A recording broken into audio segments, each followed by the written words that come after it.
श्वास घेऊन सोडा.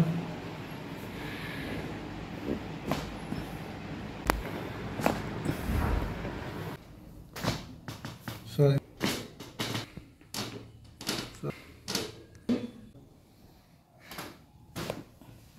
श्वास घेऊन सोडा.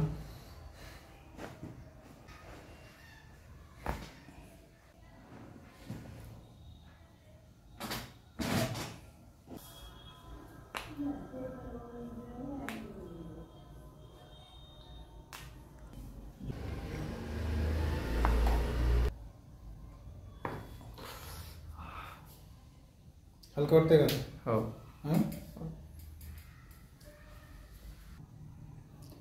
हे त्रास तर मला 3 वर्षापासून होता. हो सर. आज पहिलं ट्रीटमेंट झालं आहे. हो सर. किती आराम वाटतं त्याच्यामध्ये? थोडं फरक वाढायला सर. थोडा फरक म्हणजे अंदाजे टक्केवारीमध्ये 40% कमी झालं वाटतं. 40%. एका सेटिंगमध्ये 40% वाटलं तुम्हाला. 1-2-3 ट्रीटमेंट घेतले तर होऊन जाईल सगळं ते. हो सर. खुश आहे या ट्रीटमेंटने? हो. ठीक आहे.